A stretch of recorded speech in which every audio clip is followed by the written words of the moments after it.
So the Pop the Balloon challenge is getting greenlit on Netflix. Right, they're getting a show, and Yvonne Orji is set to host. I gave this a toss up for two reasons. Number one, I was not a big fan of this show. I think it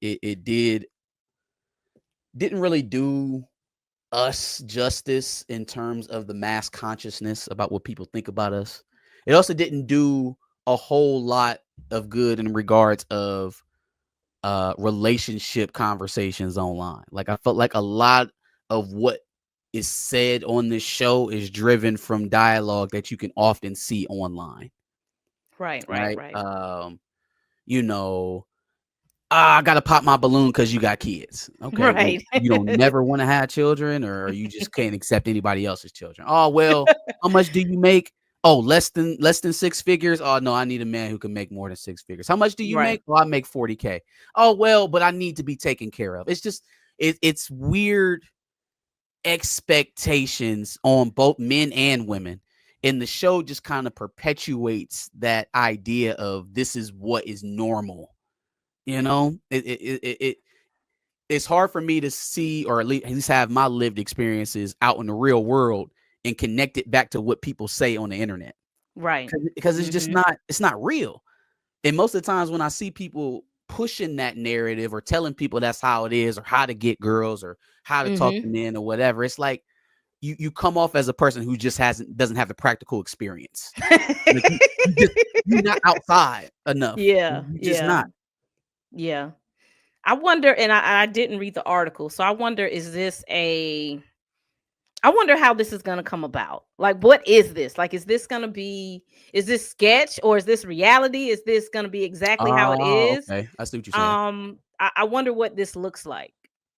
I would imagine it's gonna be kind of like a what was the like the old love shows that used to be Mm-hmm. on like in the 60s Yeah, and 70s, the yeah. the matchmaker games. Mm-hmm. Something like akin to that, some type of Because game show vibe. Yeah, because that's why it's a W and a L. I kind of agree with you because there is um a want for this. People are wanting to watch this. For some reason people like it, and that's all that matters when you're dealing with corporate America. They see that people want, there's numbers. Now, this is kind of where we get into the Daredevil conversation. Is this about to translate from YouTube to Netflix? Who knows? We'll see, but there's a I, want for it, and it's cheap. This is yeah, why it's very cheap. Or the this overhead is is why very low. this is why reality TV is never going nowhere. It is so cheap to produce. It is so cheap. So Yeah, I'm not a big fan of reality TV in general, but I do understand the idea of having very little overhead. Like a mhm, house is what they're spending the most of the money on. A few right. activities every couple of weeks. You know what I'm saying? Mhm. They gonna get into enough crap in between them to keep Yep. the show going. We don't even got to sit them on activities. It Mhm. used to be we had to center the show, the reality show, around some sort of event or some sort of vacation, to drive the engagement so they can keep doing stuff. We used to go out on Mhm. spring break, or they'd be going to college, or Right. they go somewhere and work for a couple of weeks, and that would help drive the engagement. Only Mhm. thing you got to do now is turn the cameras on and drop these mugs off in the house, Right. and the show will Just start. let them go.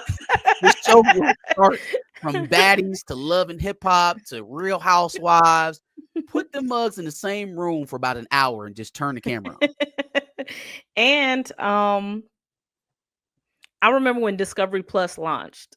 Um, it's nothing but reality shows on Discovery Plus. It's like 90 Is Day that really the Fiance. truth? Wow. It's like 90 Day Fiance, My 600 Pound Life. And I remember when it launched, like so many people was like, where is the good content we used to get from Discovery? Like, we used to get these documentaries, we used to get these true crimes. And I'm like, people unfortunately are attracted to reality shows and it's cheap. Of course, when you open the app, that's what it's flooded with. Flooded with reality TV.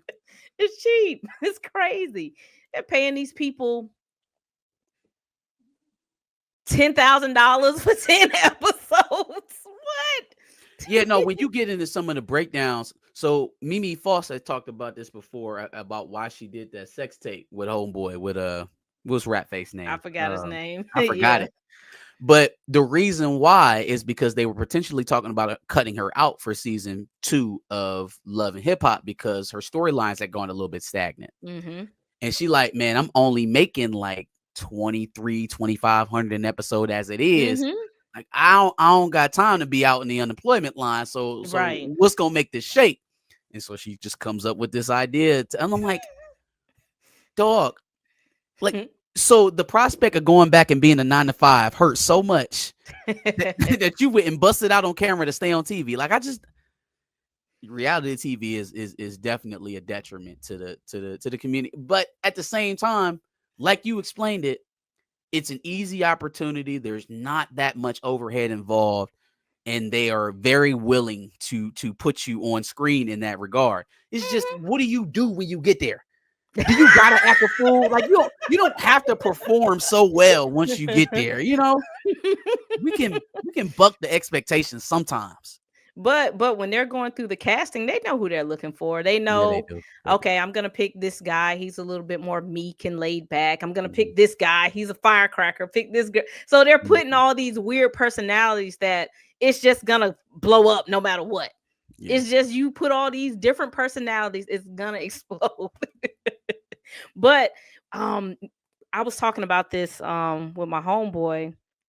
It's the same thing with like rappers too, right? So when you think about your mid-tier rappers, I don't know, maybe somebody like, let's say Yellow Beezy, somebody like him. He has one hit song, right?